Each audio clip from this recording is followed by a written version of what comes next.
Hello guys, this is Roger69501 and welcome to my channel. Well, before I start, the video that I'm gonna display is, well, you know, it's from the 90s. What else can I do? Oh well. The comic I'm gonna display is, like I said before, from the 90s, actually from 1992. And it's from Marvel, believe it or not. And I'm talking about the Amazing Spider-Man issue 363. Carnage, Part 3. Check out this cover. Sorry about the glare. Awesome, huh? This is one of the awesome covers. Look at that. Amazing. I'll go put it here. Okay, stay there. Sorry about the glare. Okay, right. Okay. Okay. I'm gonna give you my thoughts for Justice League No Justice issue number 2. And it's written by Scott Snyder. Check out this cover. Awesome, huh? Front and back. You know, this is a pretty nice cover, to believe it. Believe it or not. Okay. Well, issue number 2. Issue number 2 deals with Team Batman. Okay. The thing about what I understood so far is that Justice League No Justice is basically the formation of 4 brand new teams. That's what it is. I'm talking about, like, Team Batman is, I'm going to tell you right now, Team Batman is Team Entropy.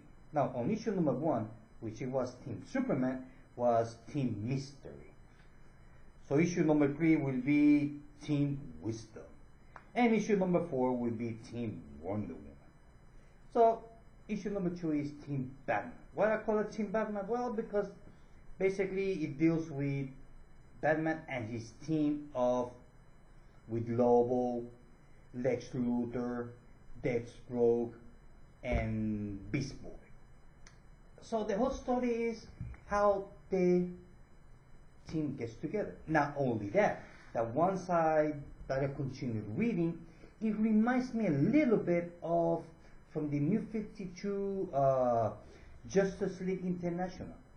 Here's issue number 1, which is actually that I am reading right now. I'm reading the first story arc. So it kind of deals because on Justice League International reminds me of this one, in the sense that there's a brand new team, how they get along, they don't like each other, they're trying to work, but they don't work together, and deals with giant creatures, or giant invaders, a monster, no matter who. Doesn't matter how you call it, but it deals with giant monsters. So that's why I said that reminds me a little bit of Justice League International. And when I say that, I'm not saying it in a bad way. Do not misunderstand me. Okay, to the story. Well, the story starts with Amanda Waller, that she's in the Arctic Circle, and then she stumbled with Green Arrow. How Green Arrow got there, I have no idea. The thing is that Amanda Waller here, she mentioned, you're going to be attacked and this and that, and Amanda Waller says, do not fear. Task Force X1 is prepared to shut down any attack that comes within 60 miles of my location. And some of you might be wondering, who is Task Force X1? Well, if you read Justice League versus Suicide Squad, here tells you who that Task Force X1 is.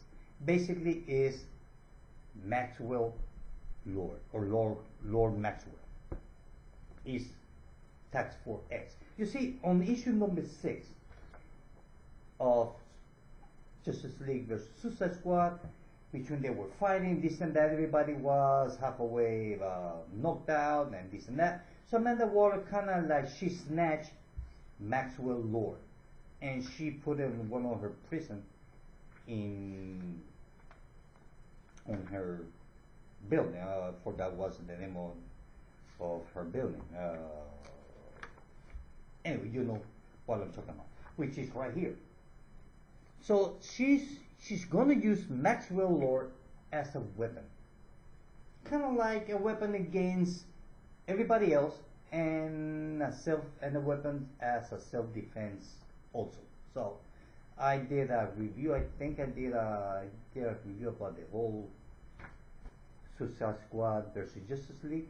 I have to go and check if I did or not. I believe so. I did all of it. But anyway, so so now you know who is tax for X1 is. It's Maxwell's law. That's it. Nothing more, nothing less. Okay, back to the story. So we are in the Arctic, and then from there we move to where we gonna stumble with the second giant. The second giant is entropy.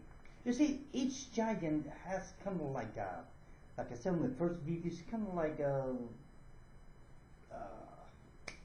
I can explain it. Kind of like the words are not coming out. I tried to think about it, and once I got it, kind of just poof, leaves my mind. I hate when that happens. Oh, anyway, it doesn't matter. So the thing is that the whole good story from this whole issue is between Green Arrow and Amanda Waller. That's it, because the rest of the issue deals with Team Batman. Now here we see all four teams. Right here.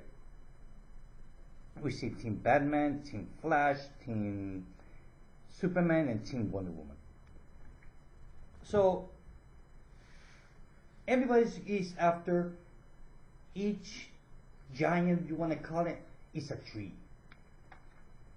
But even though whether they decide to use a tree and not a living thing, well, to me it's still giant. So the thing is that the whole issue goes teams trying to work together. That's what it is. So the whole best start, the whole part of this whole issue is between Amanda Waller and Green Arrow.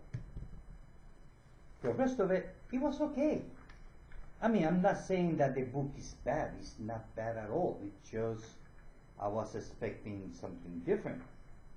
And you know, I mean, just kind of like, oh, and then we have a big cliffhanger. We got Brainiac 2.0 right here. So basically, we see that the team doesn't work together. Lobo's being Lobo, Beast Boy being a kid. Then we have Lex Luthor trying to be the boss when Batman doesn't let him. And then we got Deathstroke just being, well, Deathstroke. That's it. So it's not much to tell. Like I said, each tree represents one aspect of a whole. So how this is gonna end, I have no idea. But basically, this whole miniseries, thank God, it's only 4 issues and not 6 or 12. So basically, this whole thing is about the formation of a new team of books. That's it. Kind of like think of it of when they did the first miniseries for the Justice League. Well, the same thing, more or less. So basically, it's the formation of the new team. That it was good. It was entertainment. It wasn't great, but it's not bad at all. So I would go right in the middle. It's not. If I had to choose between 1 to 5, I would give it 3, which is right in the middle. It's just an average miniseries. You know, it's nothing like it's a game changer. Like you're gonna be like, oh, wait a minute, I have to read that.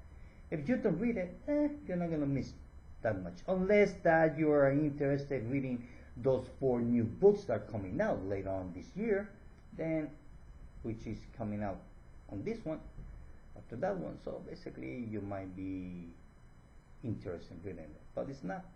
To me, I like Justice League, and I'm very curious how Scott Snyder as a writer outside of Batman, because Scott Snyder, he's good writer when it comes to mystery and Swamp Thing and Batman with the Court of Owls, Batman with all their rogue gallery, a lot of mystery, a lot of cults and witchery. Deals like to deal with the witches and black magic and all that dark fun stuff. So to me, this is a brand new take for Scott Snyder. So far, it's been doing a pretty good job. But to me, the miniseries just average. So I would give it 3 out of 5. Well, guys, this is it. I hope that you like this video. See you later. Bye.